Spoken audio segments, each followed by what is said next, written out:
Hi, my name is ALIA, and in this video, I am going to conduct the hands-on assignment for gram staining. First, using aseptic technique, we need to do a preparation of bacterial smear. We have two types, which is from a broth medium and from a solid medium. For solid medium, we have to flame the loop, and we place 1 or 2 loopfuls of water on the center of the slide, distilled water. Then we transfer a small amount of culture, let's say E. coli, into the drop of water. And then we mix it a little bit, and then we spread it thinly onto the surface area. We must use a circular motion using the loop. Do it to approximately the size of a nickel. Then allow the smear to air dry. It is important for the bacterial smear to air dry because later we're going to heat fix, and if there is excess water, it can boil and alter the natural morphology of the microbes.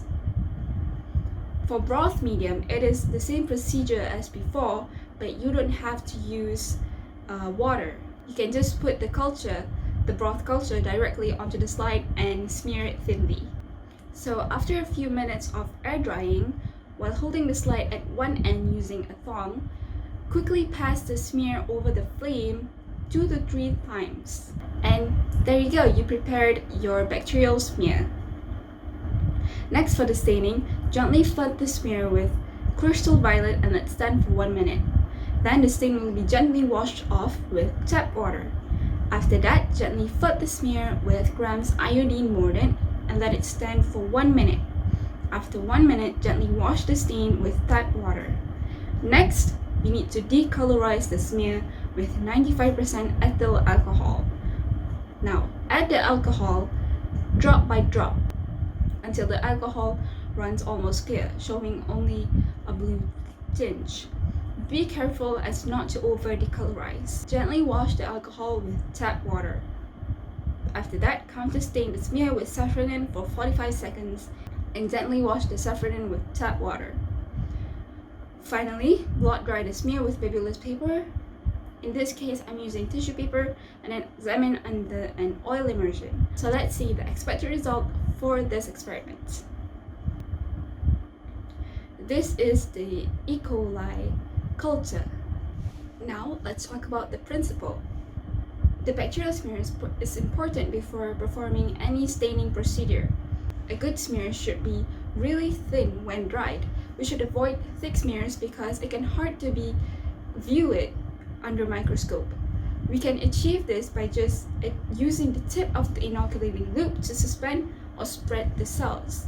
The circular motion we applied is to avoid cell clumping. Lastly, we heat fix it to allow the bacteria to coagulate and adhere to the slide. This is important because we don't want it to wash off during the staining procedures.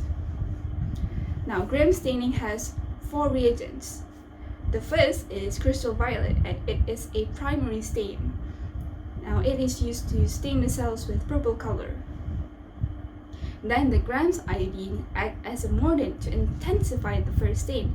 It does this by increasing the cell's affinity by forming an insoluble complex. The third stain, which is 95% ethyl alcohol, it acts as a decolorizer. Now, this decolorizer functions based on 2 factors: the lipid concentration of the bacteria and the thickness of the peptidoglycan cell wall of bacteria. In gram-negative bacteria, the cell walls are thin. Therefore, the alcohol will dissolve the lipid, making the stain to easily be washed off and cells become clear. Now, on the other hand, gram-positive bacteria with thick peptidoglycan layer is more stronger. The stain should not be washed off due to the strong affinity and dehydrating effects of alcohol. Lastly, counterstain, which is safranin, is used to allow the decolorized gram-negative bacteria to be stained and become visible when viewed.